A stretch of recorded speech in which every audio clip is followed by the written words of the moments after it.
So in my latest YouTube video, there was this particular shot, and a lot of people has been asking me about how I color graded this. So instead of just breaking down the color grade, I decided to make a whole tutorial of how to color grade this particular shot from scratch. If you have not watched this video, it's a very good idea to watch it. Click right here and watch that video and then come back here. Then we can color grade this together. You can find the raw file of this footage and also the note tree that I'm going to be using in this tutorial in the description below. Okay, so we have a shot right over here. It has been shot on this camera, the Sony A7 III, and I have shot it in S-Log3 Cine, and that is why you will see a lot of grains in these places because the native ISO, the dual net, although this camera has dual native ISO, the higher ISO is still 3200, so it still gets a lot of grains because this was actually like not this bright. It was already like evening time.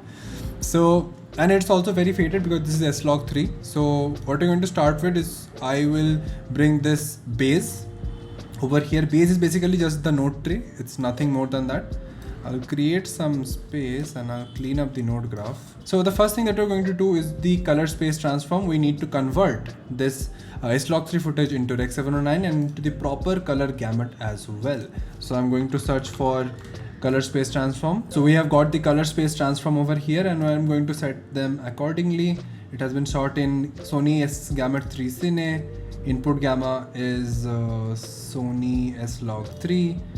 See, it already looks good. The colors are sort of coming back. Now the output color space is Rec 709, output gamma is gamma 2.4.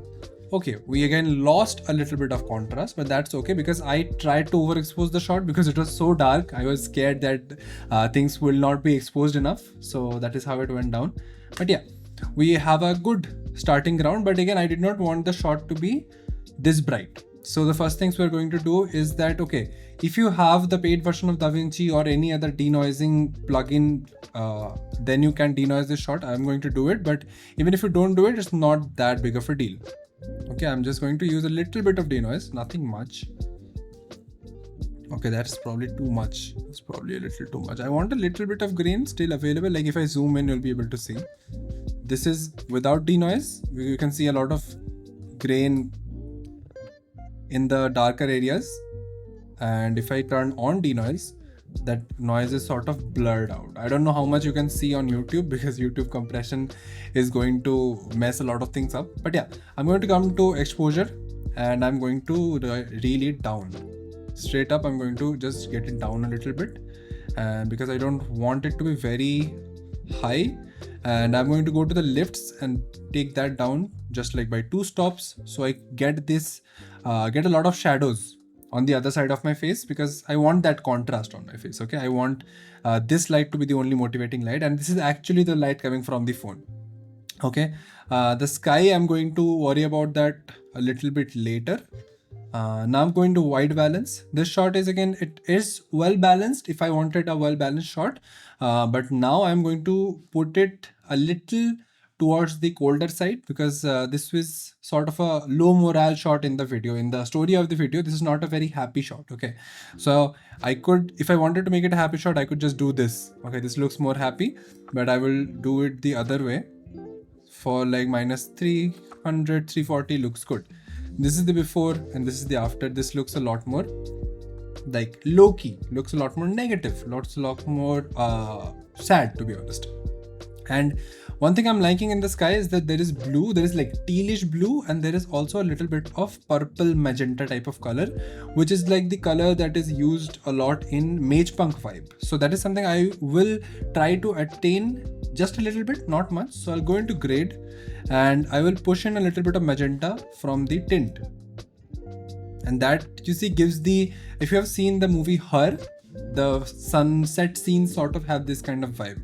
So yeah, I pushed a little bit of magenta. The green is out of it. Again, if we want to put green, that could be a whole different vibe as well. This looks more like closer to Matrix. But again, I don't want that. I want the slight magenta and bluish vibe to it.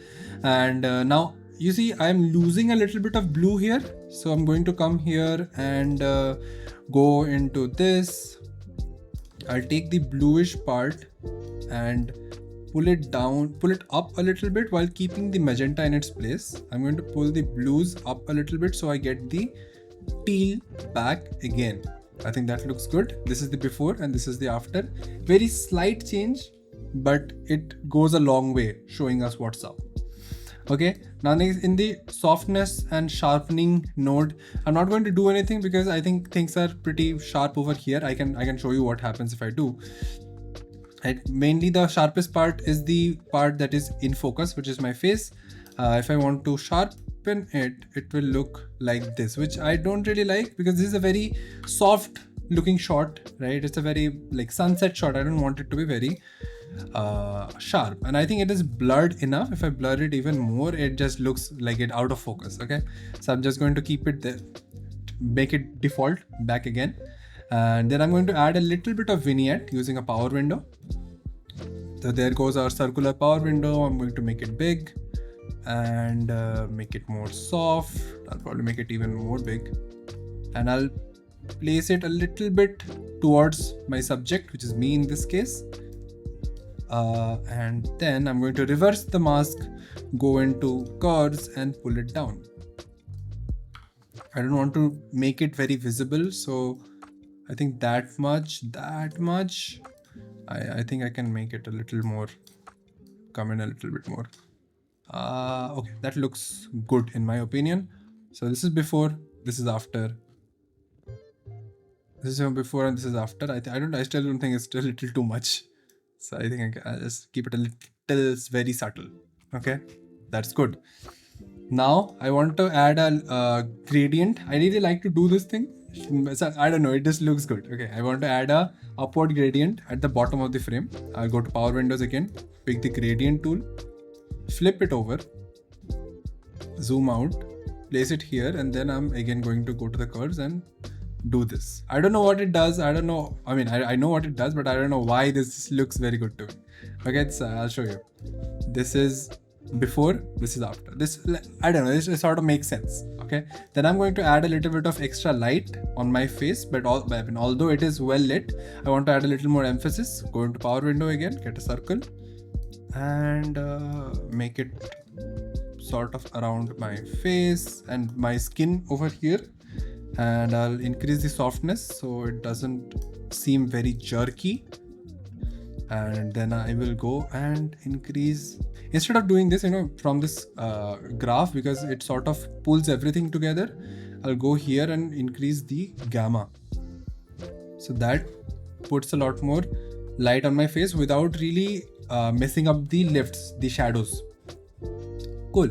So that is our subject. This is before, this is after. This looks a lot better. And now there is this density node. I have already explained what density does.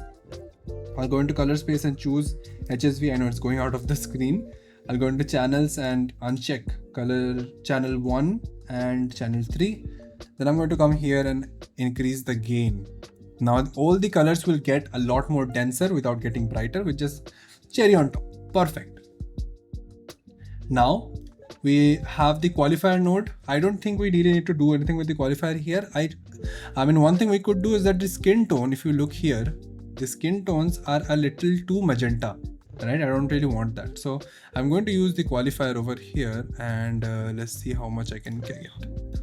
Okay, that is a very good selection, to be honest. So I'll come to color wrapper. Okay, and I have this over here. I'll move myself so you can see. I have this vector scope over here which shows me where exactly my colors are lying. So I'll turn on the highlights. Now I can see, put it to 2x. Okay, it's already at 2x. I can see it is a little bit towards the magenta. So I'll get the color wrapper and pull it slightly on this line. This is the skin indicator line. Okay, this skin indicator line, pull it back onto this line just a little bit. So the main skin tones fall on that line. I don't want to do too much. And now if I look back at it, the skin tones are much more true to life. This is before and this is after. Cool. If I wanted to do something with the outside, I could, but I don't want to do it because it is already a lot of teal. I could, like in a normal shot, I could add a lot more teal to the background and make it something like this. I don't want to do that. I want to keep this shot very soft. Okay, there's a skin node we have, but I don't want to do anything with it because we already did what we wanted to do with the qualifier. CST is already done. LUT, we don't need a LUT for this. And in the film look, I'm going to do two different things. Okay, I'm going to create another node over here. I should bring myself down again. Okay, I will add a little bit of glow because I was using the film look creator, right? So I could use the thing called bloom and halation, but I can't do that over here as such. So I'm just going to use a little bit of glow. Okay, I think that much is fine. There's a little bit of glow over here and over here. And another thing that I want to add is the radial blur. Here comes the radial blur. You see basically what it does. I'm going to place it on my face because that is the main focus point in the frame. And I'm going to, of course, reduce the blur radius. I don't want too much. Okay, I'm going to keep it so that people don't realize it's a radial blur, but people also don't focus on these other things. Okay, because the background is already blurred, I don't need to worry about it. But still, this is before, this is after. It just adds a little bit of extra blur to the peripherals. All right, perfect. And with that, I feel like we are at a pretty good place. This is what we started with, and this is what we have. Let us play it through.